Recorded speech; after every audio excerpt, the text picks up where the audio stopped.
There's a cart of Gearmos that go by, and at the end of the cart, it has the POW blocks, and one of the spacecrafts is itsy bitty teeny weeny, and the Pikmin step out. That's so cute. That's when we're introduced to Fox McCloud, voiced by Glenn Powell. Fox McCloud is the pilot of Team Star Fox that first appeared in 1993 in the game of the same name, and like his short introduction explains, yes, he's stopping the evil scientists from taking over the Lilat system, and he loves his barrel rolls. His team consists of Slippy, Peppy, and Falco. They fly R-Wings. From his story, it turns out that his ship malfunctioned, and it brought him into this different universe, this one that we're in right now, and he hasn't been able to get back. So that's very interesting. But that doesn't matter, because he's very cool, and I don't care what he does. His scene has a bunch of little details, like his music mixed with what I think is a bit of his main theme music. And at one point you see Slippy from the Nintendo 64 Star Fox. When Mario, Luigi, and Yoshi finally meet up with Peach and Toad, they're introduced to Fox, but not before we see Fox's cool symbol on the dashboard before we lock in. That's when we're intercepted by Bowser Jr. babies with this gun. There's also a scene right here where we see a wall of weapons. I know that Torpedo Ted is one, and this is the location in the Cascade Kingdom in Super Mario Odyssey. This is also where you find the T-Rex. You can control the T-Rex by throwing Cappy on her. The baby Mario uses his bones to tap on the T-Rex's teeth when they find it, and it's the notes of the Super Mario Bros. Theme song.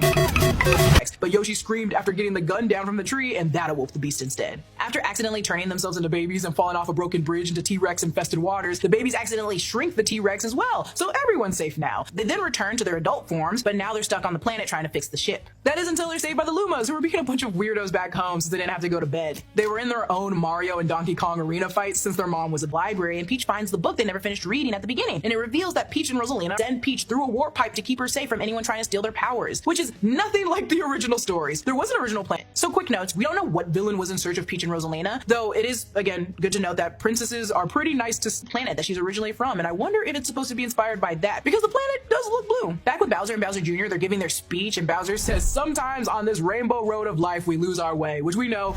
Koopas are also holding signs with his faces on it, and again, it just matches all of Bowser's pendants and all of his decorations. Fox is now piloting Rosalina's observatory when they first approach Bowser Jr.'s armada. He evades them and their artillery, and you hear Toad yell, "Do a barrel roll," which is what Peppy says in the games. Do a barrel roll!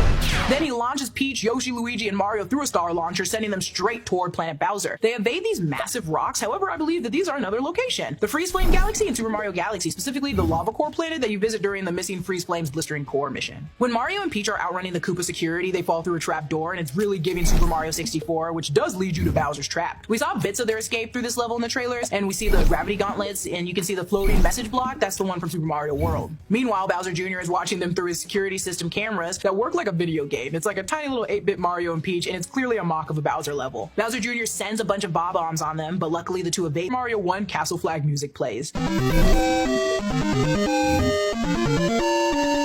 Saddened but determined to be the best dad he can be, Bowser challenges them in honor of his son. On the bridge, he faces off against Peach and Mario, axes in hand, and this is all inspired by Super Mario Bros. When you have to get past Bowser, who's